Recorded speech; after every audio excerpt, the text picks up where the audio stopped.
Hello, everyone. Welcome to Nails and Beauty Talk. I am your host, Asia the Bird. Today, I have a very special guest with me today. She is an illustrator and artist. Please welcome Krissy Diggs. Hello, Krissy, and Hey. welcome to the show. Hi, thank you for having Hello. me, Asia. Yes, absolutely. So, I definitely want to kick off this interview by asking, where are you from, and tell us about your upbringing. So I'm from Kansas City, Missouri originally, but I was born in Germany. Mm, My parents were in the military, or my dad was in the military, but I mostly came up from Kansas City. Yeah. cool. Now, what drew your interest in art? Was there anyone that really inspired you to get into art? Was there anything that really inspired you? Mm, Inspired. So I guess my mom was really like encouraging of my like drawing and stuff because I've always been Mhm. drawing since I was like Right. really, really small. So I Mhm. went to like art junior high school and art high school, and like she was always really motivating me to get into Right. art and stay into that. Yeah. Yeah, that's really, really cool. Now, I Mhm. definitely want to like go ahead and really ask this one question. What was your job before being a full-time independent artist? Technically, like most people who come to Japan, I was an English teacher. Oh, So, really? Wow. yeah, but when I was in America, I was an art director for a cell phone company, one of the major three at the time. So, Oh, okay. How was that? mm. It made me want to leave and go to Japan. So, That's very interesting. I definitely want to talk about you going to art school. So you went to the yeah, Maryland Institute College of Art in Baltimore, Maryland, that's right. which is here in the DMV area on my end. Mm, So yeah. what did you major in, and what was your experience in art school? I majored in illustration, with Mhm. like a minor in graphic design. Um, my experience was mixed. I think it was my first time leaving Kansas City, so I'm a kind Mhm. of like a small town girl, Right. living in a big city. People made Mhm. fun of me for saying pop instead of soda. I would like my family is also not like the most well-to-do, so Micah is Mhm. like a really like expensive school. So I was Right. kind of like I was kind of like the like underprivileged kid who was kind of lucky to be there. Right. So I can remember some like really positive things and some like really Mhm. negative things like my teacher making fun of my laptop computer because it wasn't good enough, Right. like but overall like I don't regret the experience. I regret how much it cost me. Yeah, Yeah. yeah. Art school is very expensive. I went to SCAD, and Oh, SCAD is you understand. Yeah. yeah, Very yeah, in expensive. Savannah, Georgia, and it's expensive. But Mhm. the experience you get out of art school, you learn a lot of things and Yeah. you adopt a lot of different skills. You know what I Mhm. mean? Now, I think the business end, I think would be should be improved more. So I that would way you're agree with more that. yeah, you should be more so that way you should be more equipped with jumping into the industry. That's something with beauty school. I'm a Yeah. licensed cosmetologist, and Mhm. they'll teach you the basics, and that's very important. But there Mhm. again, it's just the business end to get you prepared for the industry. So Mhm. that'd be my only critique. But I definitely want to get into in regards to like your art style. But like, did you spend time in that school developing your art style? Actually, no. Like, I would say when I was in art school, I so art school time was kind of like a tumultuous time for me because like my mom Mhm. passed away when Oh, it was my second year of school. hmm. And like I said, I was kind of like financially kind of in the middle, so I didn't really have the resources to pursue a lot of things. And like Hmm. nowadays, kids are really lucky because you've got like Right. your iPad and like Apple Pencil and like Yeah, yeah. Procreate, like really great tools that aren't that expensive. But back Hmm. then, you needed like a MacBook and like a Wacom and like or a Cintiq or something like that. So Yeah. I always felt really limited in like the scope of what I was able to do in school. So I kind of Hmm. struggled with like my art style for a really long time in Hmm. university. And I didn't really end up coming around to like finding my art style until about 2017, Wow. really. Hmm. Yeah. I graduated in 2010, like college. So it took Mm. me a while to get here. Yeah. Wow. So it was like, 7 years later, essentially. Yeah. Yeah. I kind of stopped drawing for a while after college. I felt really like demotivated because I wasn't able to get a job right away. Right. And where I'm from, like Kansas City, the dream job is Hallmark, like the card Mhm. company. And I'd Yeah. always had like big dreams of like working for Hallmark. And I tried like two times and I didn't make it through the like interview process. And Mhm. so I felt really discouraged about it and I just stopped drawing for a long time. Yeah. Mm. Yeah, that's very So, interesting. I definitely want to switch gears and talk about, the decision behind going to Japan. So what was the whole decision behind transition from going, from living in Kansas City to going to Japan?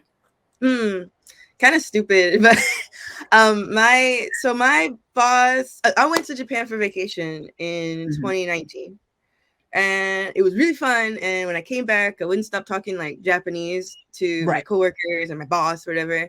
And like offhandedly, my boss was like, Krissy, if you like Japan so much, you should just go live there." I was like, I bet. I don't Right. buy a house yet. I don't have like a family yet. I don't have like, sure, why not? And so Yeah. I didn't like my job at the time. So it's like, well, I'll quit. I'll quit and I'll move to Japan. And so I did. Mhm. Like, what That's why. motivated you also to start like learning like Japanese? Like, what was that experience like Oh, learning Japanese? so like I've been into Japanese culture since I was a kid. Probably you can Mhm. tell like through my art and stuff. Right. But so I've always been kind of like interested in it. But when I was going to like go to Japan, I started Right. studying a lot of Japanese really hard, and I got really into the Mhm. like. It's fun. Like it's cool Right. learning like a new language that you want to learn. Mhm. Can Yeah, you speak yeah. Japanese? Not really, no. Yeah, Next yeah. question. Yeah, I only know like konnichiwa, kampai, which is like Oh my, cheers. those are Yeah, important. yeah. And that's pretty much it. I think I know like a few other stuff, but I'm not Mhm. fluent at all in Japanese. But I am not fluent at all. I can get by. yeah, like with Japanese, what I find so interesting is that their culture is so different. And the thing is, what I like about their culture is that, it's like different, like cool, like manga, anime, that's what Japan's really well known for. But also, I Mhm. like, the Japanese snacks that's from Japan. That's I Yeah. find very interesting, like the, Mhm. Japanese ice cream, I think some stores in the US, sell Japanese snacks and candy Mhm. and things like that. So, Mhm. and with Asian culture snacks, it's not as sweet. Right. That's 100% true. I love it. Yeah, it's not as Yeah. sweet. The sweetness of the sugar is not so, In your overwhelming face. like how Yeah. it is here in the US. Like here in the Yeah. US, it's loaded with sugar. So much. When people go to America, they always bring me back something like from America. And even things like Oreos are Right. sweeter in America than in Japan. Yeah. Yeah, yeah. Same thing within like Korea. I tried like these Korean Oreos and they were pretty Mm. good. They Yeah, weren't they're they different. weren't they weren't hellified sweet. Right. And I miss, I don't know if it was ever like that in America, but I feel like it used to be when I was a kid, and they just keep adding sugar to it. So it's nice to get away from the sugar, Yeah, yeah. honestly. Yeah, we don't need a lot of sugar anyway. Diabetes. But Diabetes. It's in my family. yeah, yeah, exactly right. I definitely want to get into your first year being in Japan. So what was like Mm, your whole first year like in Japan? mm, good. Overwhelming. uh, I mean, obviously since I came for vacation, I kind of knew a little bit of what to expect. But it was kind of tough. Like, I when I first came here, I moved to a place called Kanazawa, which Mhm, is near Korea, like the Sea of Japan side. mhm, Really beautiful area. Really great seafood. But mhm. not a lot of people speak English there. So when Right. it came to like going around and like making friends, it Mhm, was pretty tough at first. Yeah, but mhm. I started going to this like live karaoke bar, just like by chance because I'd see it on my way home every night, and Right. like one day I just got the nerve to like go up there, mm. And I started Mhm. making friends, even though I couldn't speak like English very well. I was able to use like Right. music as a way to like connect with people. So Mhm. that was really good. And now I sing like all the time, like professionally here. Yeah, yeah, right, exactly. I definitely want to get into in terms of like the living. Have you noticed any differences in terms of living, within the US versus in Japan? Like any living differences? It's safe. Hmm. I think one of the like coolest but like saddest moments I had was like walking home Mhm. late from like a bar at like 3 a.m., like very drunk, and like stopping and realizing like I'm totally safe. Like nobody's gonna bother me. I don't have to be scared. And like suddenly like this fear is just like lifted from my shoulders. Cause you and I both know like you're like a black woman like walking home at night, you kind of have to be on your guard, like in Right. the States. Like people will mess with you and like you have Mhm. to be careful. So but here I don't Yeah. have to worry like that. And I was like happy and sad because it's like my whole life I've been like living with this like tenseness, you know. And when Mm-hmm. I came here, I didn't have to feel that anymore. Yeah. Mm-hmm. Now, were there any setbacks or any obstacles that you faced while living in Japan? Did you face any discrimination? Mm, I think the biggest, I don't know if it's like a discrimination per se, but like obviously in Japan, people don't speak English a lot. And Right. so sometimes people don't want to put up with it because either they're too nervous about speaking English or like Mm-hmm. they just don't want to deal with it. But I've never personally felt like anyone was treating me different specifically because Mm-hmm. of how I look, but like my Okay. inability to communicate, which I can kind of get. Yeah, but it's kind of frustrating sometimes. Mm, Mm. So you didn't yeah. get like any stares or anything like that? So I get stares, but I choose to interpret it as like, ah, damn, Krissy, I look good today. So instead of like being like, oh, everybody's looking at me, I'm like, huh, everybody's looking at me. So it does like maybe people are looking at me for like a negative reason, but I'm choosing to like internalize it Mhm. like positively, so I don't Right. really let it get to me, you know?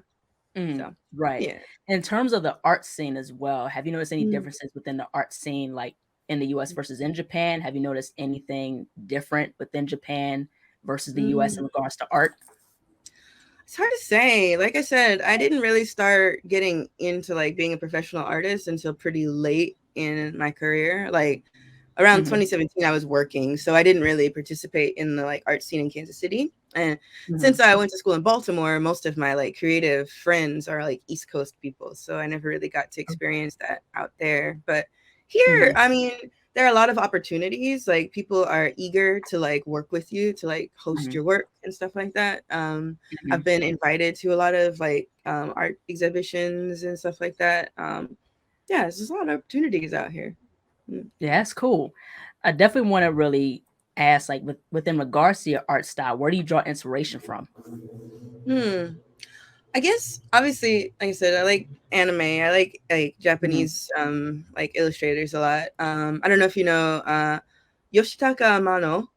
I think He is so. the illustrator for Final Fantasy, like I think original so. concept artist. He does like Hmm. watercolors, like these beautiful watercolor illustrations. Hmm. So people like him. Uh, Recently, I really like this artist called Little Dragon.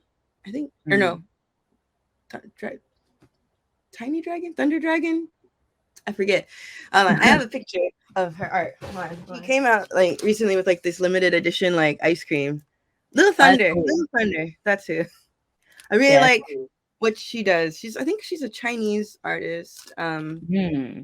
She does like these really cool like lifestyle illustrations, and I like I really like a lot. Hmm. But yeah, just a lot of contemporary stuff, really. Yeah, that's cool. Now, if you had a Mm. top five list of like your favorite, artists, anywhere around the world, who would they be and why?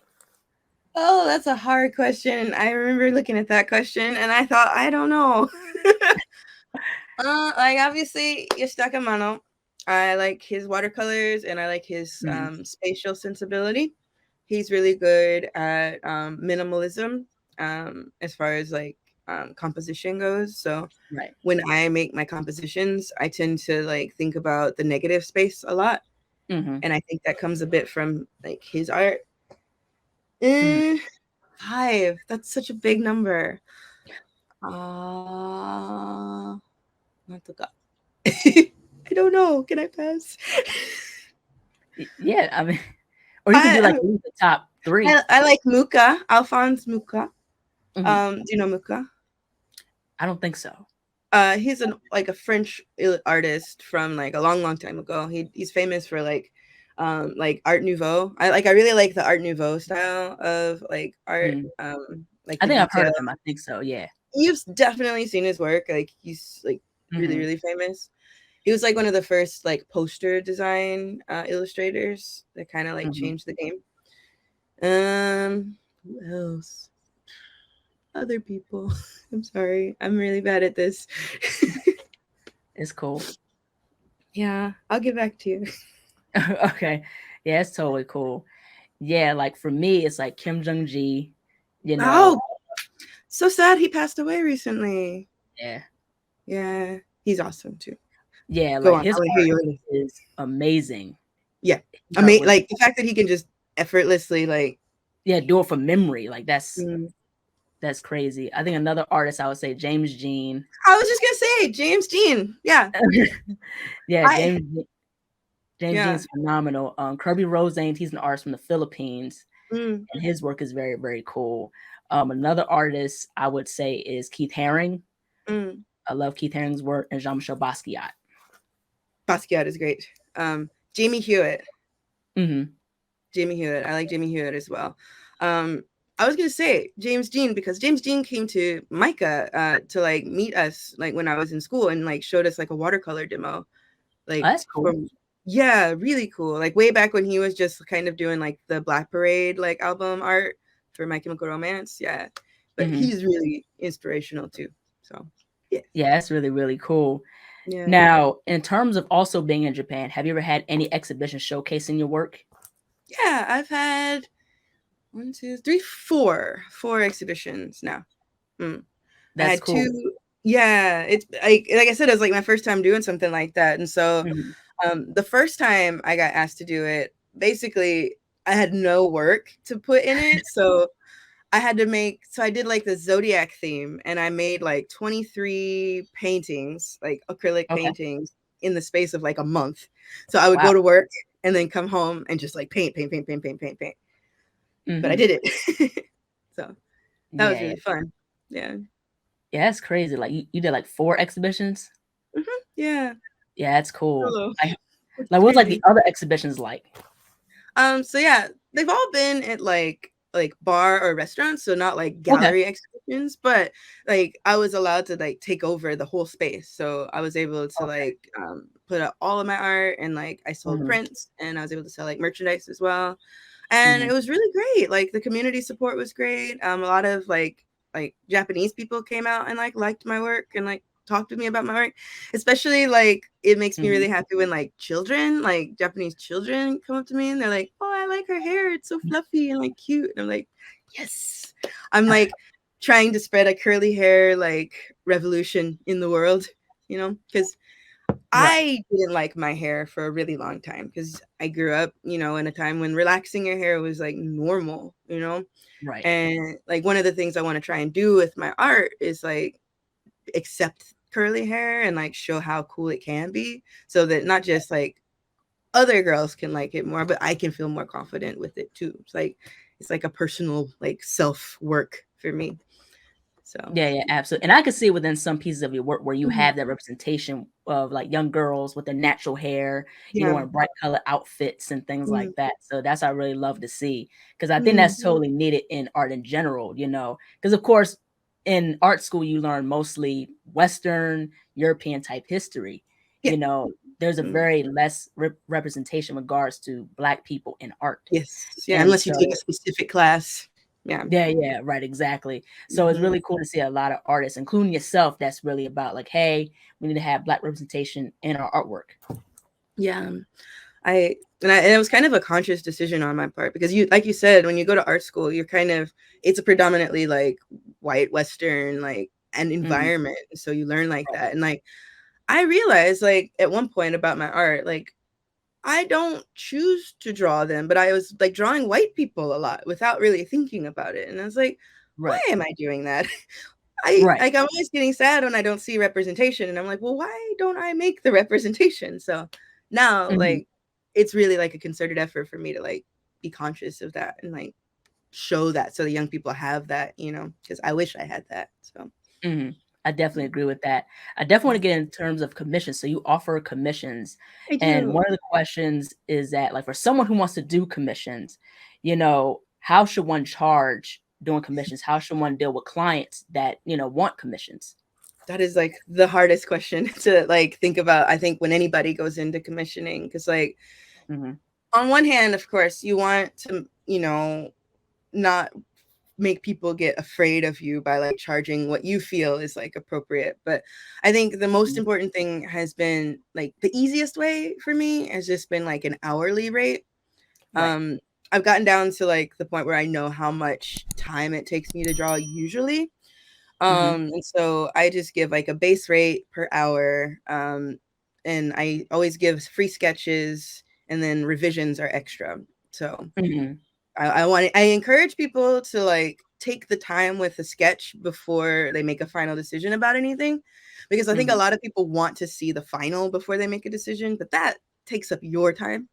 So you end up working harder than you should work. So by encouraging people to pay for more sketches, they are more critical in the sketch phase when you need them to be. Right. So, that's really been like helpful. And when it comes to clients, I used to struggle because sometimes people would ask me to draw something in not my style, you know, and I'm Right. not comfortable doing that. And I don't like doing that. And I think that's a hard thing because when I was younger, my style wasn't so consistent. Right. And so, but now when people approach me, they ask for stuff in my style. And I think it just comes down to like finding your style and being consistent and showing this is what you do. And you'll Yeah. attract people who want what you do and not something else. So those are like important things, I think. Yeah, I Yeah. can agree with that because I think, when you do things in your own style, in your own way, it gives you more creative freedom a lot easier than it is Yeah. with, somebody requesting something totally different and you can't execute it. So, Mm-hmm. I think definitely, and I can agree as well, like finding your style is very, very important. That's, with Mm-hmm. me, like it took me years to find my style. Yeah. I started getting into art when I was like in second grade, around Mm-hmm. like 8 or 9 years old. I didn't really take Mm-hmm. it seriously until like my sophomore year of high school. Mm-hmm. And that's where I started to develop my own art style. And over time, you see your work evolve. So I think, when you have a unique style, people can gravitate towards you. Yep. Yeah. And so like I think people should just be patient if they feel like, I'm not getting where I want to be yet. Just take time and develop your Mm-hmm. style. That's the Mm, important part. Why do people want you over right. somebody else, right? So Mm, yeah. exactly. Most definitely. Now, what are some like your favorite programs or art mediums to use when creating art? So when it comes to digital these days, my iPad is my best friend, my Apple Pencil, and I use Procreate and not Mm, Photoshop. I like Procreate because it's kind of like a streamlined, very simplified version of Photoshop. mhm. I use Photoshop sometimes if I need to do something really specific or like, something I know I can definitely do in Right. Photoshop. But 90% of the time I'm using Procreate digitally. Um, Mm, and when it comes to like real medium, like physical medium, I like acrylic and like paint mhm, marker and like really mhm, flat surfaces. So I've been using these like wood canvases, kind of. They're like mhm. wood, like flat wood, like on Right. stretchers, so you can hang them. Yeah, I've been doing Mhm. that a lot. So yeah. Have been using like Copic markers. Uh, sometimes and when I sketch, in my Okay. sketchbook, I'll use those. But I don't really use them for like final pieces, or I haven't recently. Yeah, they're Mhm. expensive. So Yeah, yeah, they're pretty pricey and they're pretty popular too.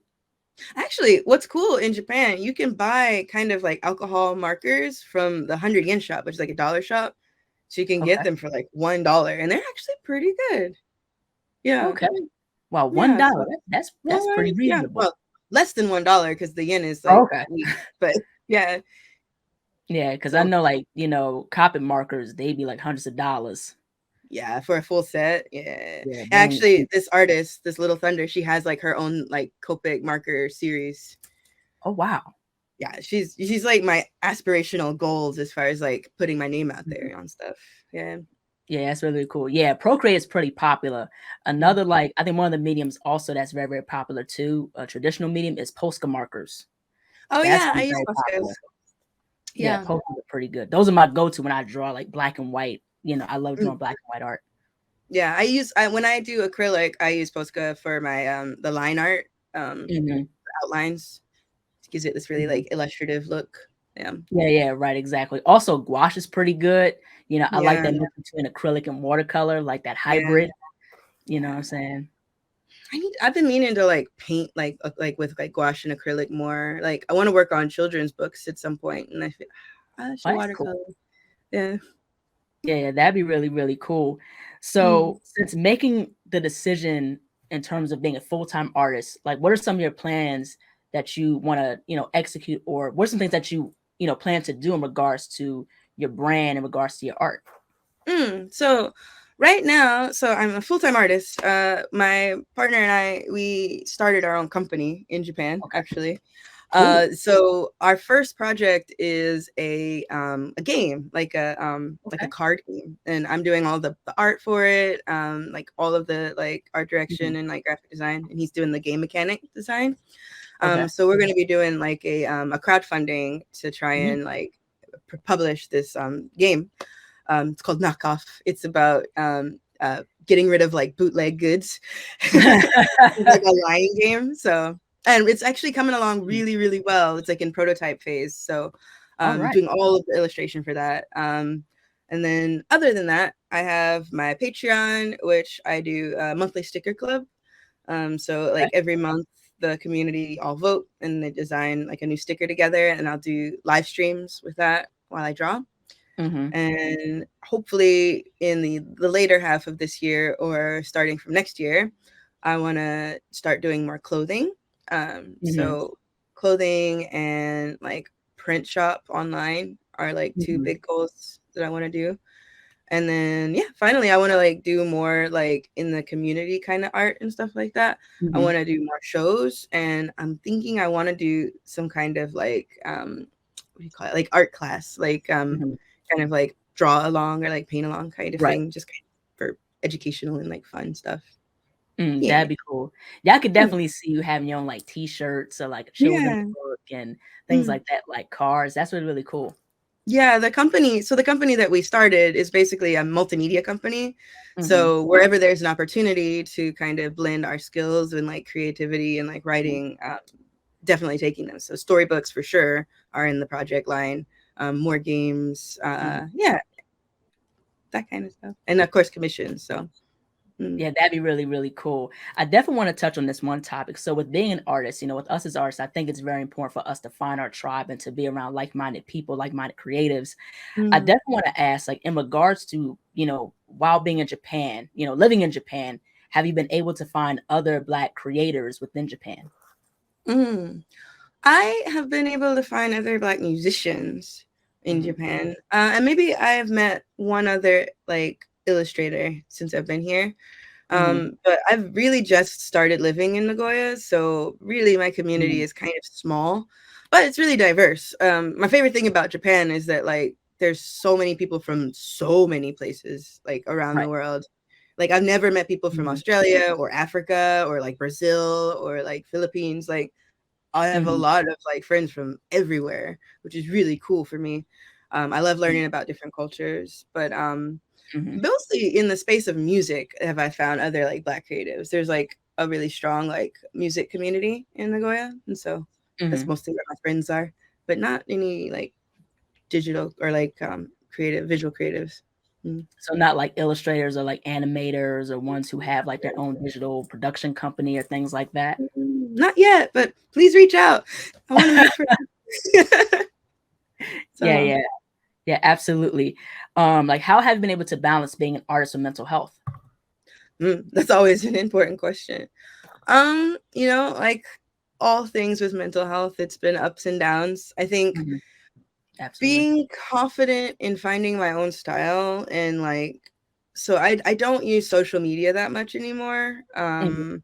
I check in on it, but I try not to participate in it, Right. and Mhm. that's been really helpful for my mental health. I think it's really easy for people to get into a habit of like comparing themselves to other artists or like, Mhm.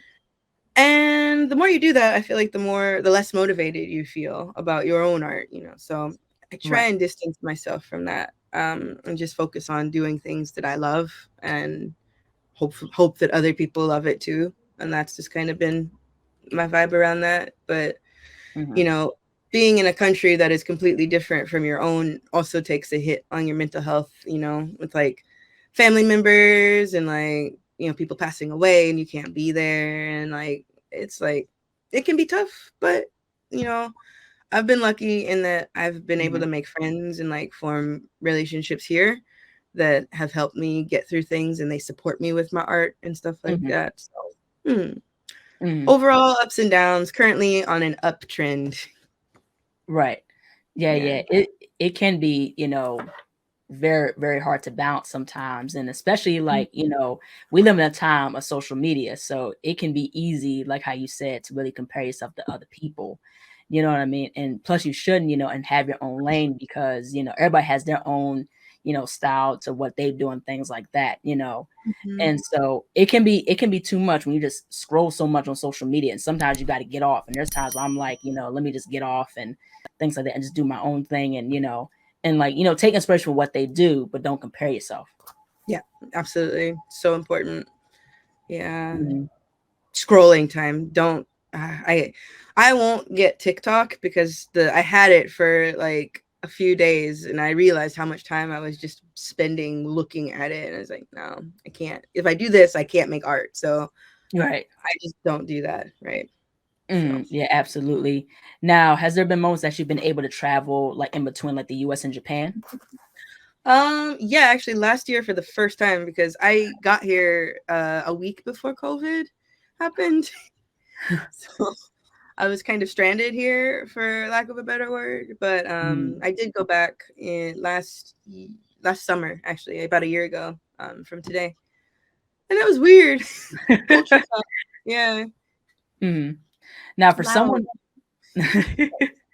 Yeah, it's very interesting. Now for someone who Mm, wants to live in Japan, mm, especially creators like, artists, illustrators who want to move to Japan, live in Japan, what would be mhm. some words of advice you would give them?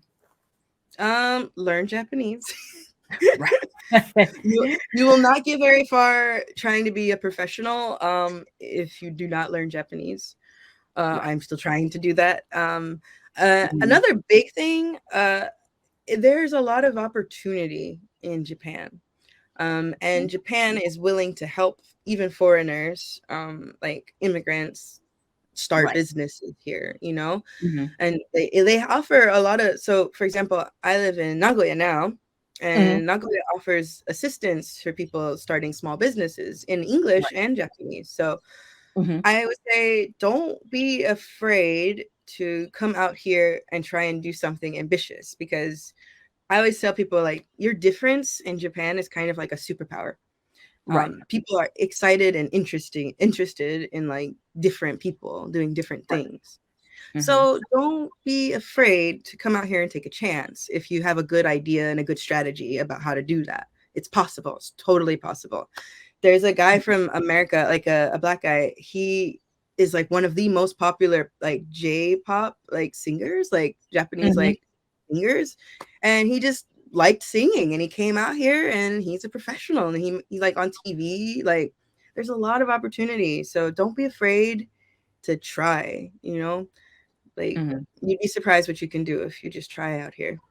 So Mhm. Last but not least, where could people find you on social media? How can people support you and your work? yeah, so like I said, I have a Patreon. It's patreon.com/Krissy Diggs. It's a sticker club. So if you join, you get a free sticker. It's not just like a support me thing, it's like a tit for tat. I also have my Instagram, which is also just me, Krissy Diggs. I post most all of my art there. I Mhm. have a YouTube channel also, which is also Krissy Diggs, at Krissy Diggs.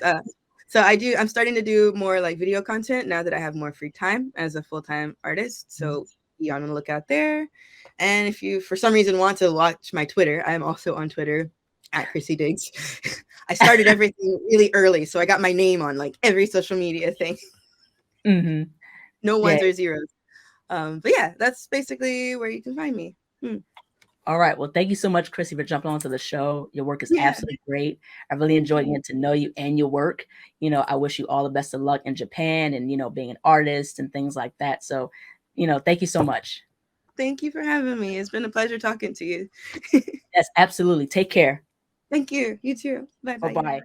Hello, everyone. Thank you all so much for watching. Please like, comment, share, and subscribe to the channel. Be sure to click the bell for notifications. Also, follow me on Instagram, TikTok, and Twitter. Be sure to check out my website, ASIATHABIRD.com, and be on the lookout for more interviews to come very soon. Take care, stay healthy, and stay beautiful. Bye bye.